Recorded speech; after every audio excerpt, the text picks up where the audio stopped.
ઝઘડિયા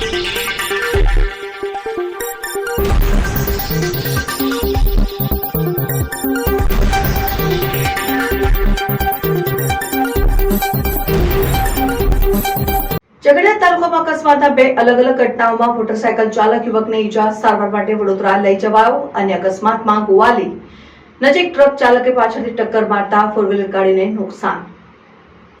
ભરૂચ જિલ્લાના ઝઘડિયા તાલુકામાં ધોરીમાર્ગ સહિત ગ્રામ્ય માર્ગો પર વધતા જતા અકસ્માતો ચિંતાનું કારણ બન્યા છે। અકસ્માતની ઘટનામાં એક મોટરસાયકલ ચાલક યુવકને ગંભીર ઈજા થતા સારવાર માટે વડોદરા લઈ જવાયો, જ્યારે અન્ય એક અકસ્માતમાં ગોવાલી નજીક એક ટ્રક ચાલકે એક ફોર વ્હીલ ગાડીને પાછળથી અડફેટમાં લેતા ફોર વ્હીલ ગાડીને નુકસાન।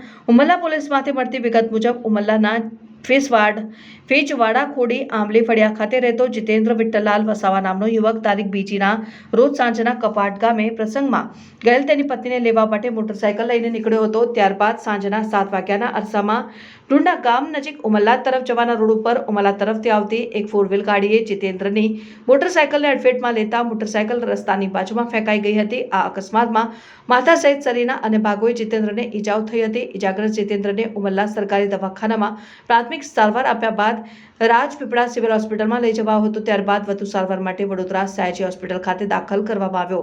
ઘટના સંદર્ભે ઈજાગ્રસ્ત જીતેન્દ્રના પિતા વિઠ્ઠલભાઈ ખોડાભાઈ વસાવાએ અકસ્માત કરનાર ફોર વ્હીલ ગાડીના ચાલક વિરુદ્ધ ઉમલ્લા પોલીસમાં ફરિયાદ લખાવી હતી। અકસ્માતની બીજી ઘટના મુજબ ઝઘડિયા તાલુકાના સેરોદ ખાતે રહેતા નરેશભાઈ ગોરધનભાઈ વસાવા નામના વકીલ ગતરોજ તારીખ 3 રોજ બપોરના તેમની પત્ની સાથે તેમની ફોર વ્હીલ ગાડીમાં ભરૂચ જઈ રહ્યા હતા। તે દરમિયાન બપોરના 3:30 વાગ્યાના અરસામાં ગોવાલી નજીક પાછળથી આવતી એક ટ્રકે તેની ફોર વ્હીલ ગાડીને પાછળથી અડફેટમાં લેતા ફોર વ્હીલ ગાડીનું પાછળનું વ્હીલ તૂટી ગયું અને અન્ય ભાગોએ થયેલ નુકસાન મળી કુલ ₹45,000 જેટલું નુકસાન થયું। સદભાગ્યે ઘટનામાં કોઈને ઈજા થઈ ન હતી। ઘટના સંદર્ભે અકસ્માત કરી નાસી ગયેલ ટ્રક ચાલક વિરુદ્ધ ઝઘડિયા પોલીસ મથકે ફરિયાદ લખાવવામાં આવી હતી। રિપોર્ટર મુકેશ વસાવા, સિનોર સમાચાર ન્યૂઝ, અંકલેશ્વર।